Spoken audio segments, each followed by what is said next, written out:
Dan nyaris kita tidak temukan manusia yang sempurna kecuali Nabi dan Rasul yang punya sifat ma'sum, dijaga oleh Allah Subhanahu wa taala. Siapa yang dari baligh sampai sekarang Jumatan yang tidak pernah salah pandangannya? Tidak pernah keliru bicaranya? Tidak pernah salah mendengarnya? Mustahil. Seustad-ustadnya, kiai sekiai-kiainya pasti pernah salah. Jadi kalau Anda ingin mencari kesalahan seorang ustadz, dia pasti ditemukan sepanjang dia manusia. Kiai demikian, Habib demikian, sepanjang manusia, sepanjang bukan Nabi dan Rasul. Siapapun, mau pejabat, mau rakyat, mau birokrat, siapapun, pasti ada potensi untuk berbuat salah sepanjang kita masih hidup dan sepanjang setannya juga menunaikan tugasnya untuk menggoda manusia.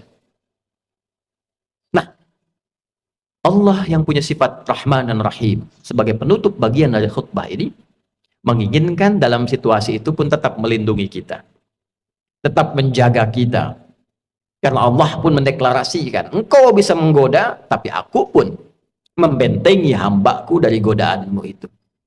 Maka kesempatan diberikan oleh Allah supaya kita menyadari kekeliruan itu, mengoreksinya dan kembali kepada jalan kemuliaan.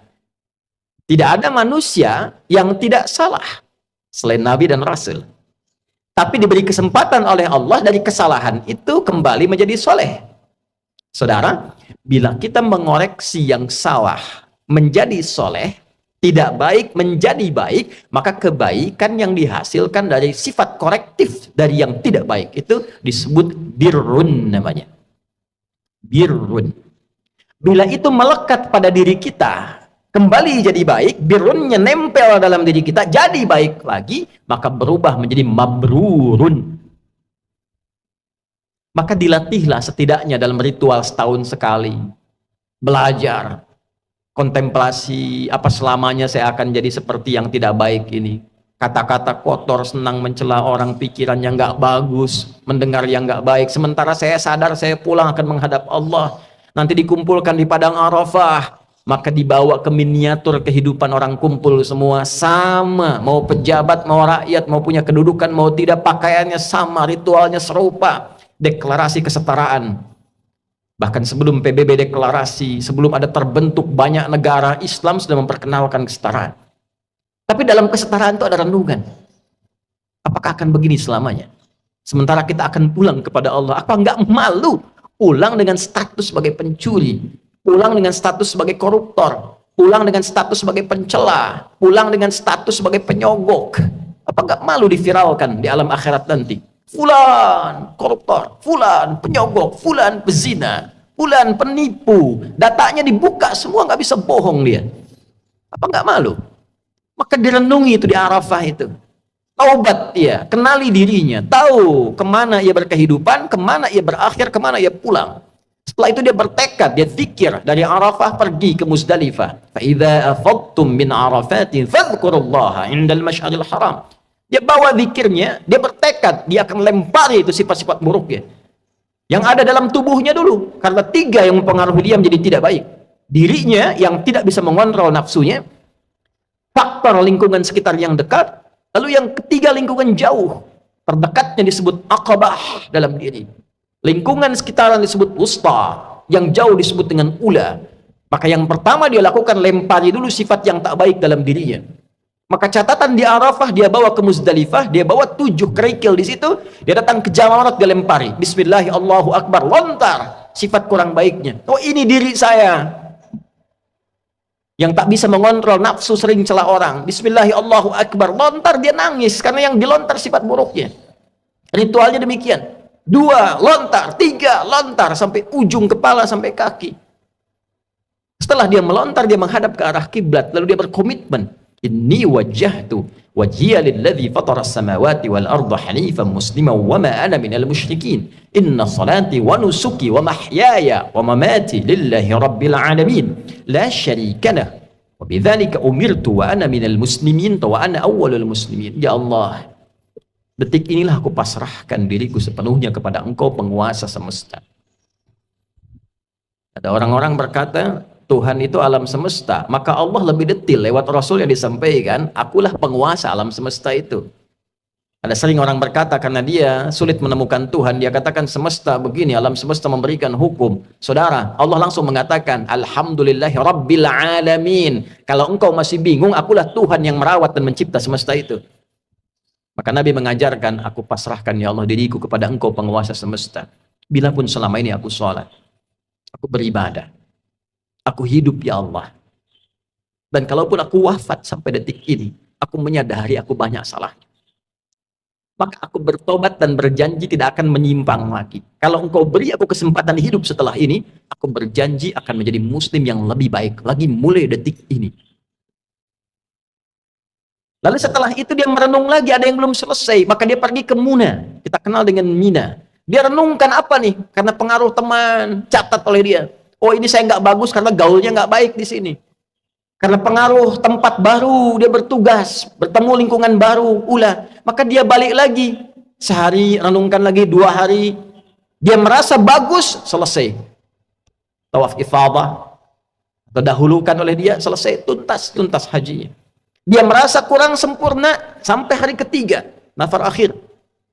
Wadhkurullaha fi ayyamin ma'dudat, faman ta'ajjala fi yawmaini fala ithma alaihi, wa man ta'akhkhara fala ithma alaihi. Apa kesimpulannya? 5 nittaqa. Jika dia sudah menilai dirinya, takwanya sudah balik. Jadi intinya takwa lagi. Takwa lagi. Itulah sebabnya bekal haji pun dari bekal takwa, pulang takwa. Di mana ditemukan statement bekalnya? Al-Baqarah 197. Al-hajju ashhurum ma'lumat, faman farada fihinna al-hajja fala rafatha wala fusuqa wala jidala fil hajj, wa ma taf'alu min khairin ya'lamuhu Allah, wa tazawwadu fa inna khairaz zadi taqwa. Haji itu ditentukan waktunya, sudah viral diketahui persiapan sampai puncaknya. Jika Anda komitmen bersiap haji, maka siapkan dirimu. Jangan berkata kotor. Jangan engkau berdebat pada yang tidak penting, berselisih. Jangan berperilaku menyimpang. Itu yang kita koreksi di sana. Silahkan berbekal. Allah tahu banyak orang mau berbekal. Kopernya tuh silahkan besarin, bekalin materinya, baju, persiapan. Tapi yang terpenting bukan itu, kata Allah. Yang terpenting itu koreksi dirimu. Wa tazawwadu fa inna khairaz zadi taqwa. Bekal takwamu. Makanya sebelum berangkat kita manasik tuh. Malam tahajud tingkatkan, baca Quran tingkatkan, itu bagian takwa. Nanti di sana dioptimalkan. Begitu pulang 5 nittaqa. Setelah 2 hari, 3 hari selesai di Muna itu, kita simpulkan ada perubahan enggak? Itulah sifat takwa. Ketika pulang berubah jadi baik. Yang tak baik dikoreksi jadi baik. Itulah birrun. Melekat pada pelakunya mabrurun. Ini yang dimaksud kalimat Nabi, al-hajjul mabrur. Haji yang merubah pelakunya menjadi lebih baik dari sebelumnya. Bagi kita yang belum atau tidak berhaji di tahun ini, maka diberikan jalan berbeda. Tapi ini bukan haji. Tetap haji lebih utama karena ada ritual-ritualnya. Tapi ada substansi yang serupa, mabrur, membentuk karakter mabrur walaupun belum ada kesempatan haji. Lewat apa itu? Awal Dzulhijjah, kita puasa, bekali takwa. Di sana wukuf di hari ke-9 waktu Saudi. Makanya disebutkan yaum siyam yaumi arafat.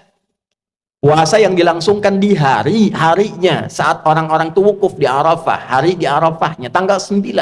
9 waktu Saudi, 9 waktu kita. Di sana tanggal 9 wukuf, di sini kita tunaikan puasa. Sama persis puasanya, ya seperti halnya perilaku orang-orang yang sedang wukuf, dia merenung, dia koreksi. Jadi tidak seperti yang Ramadan sifatnya. Tidak seperti yang Ayyamul Bid sifatnya. Bukan cuma sekedar tahan lapar, haus, terbit fajar sampai maghrib. Semua puasa tidak begitu. Ada keistimewaannya. Khusus untuk Arafah, esensinya koreksi diri.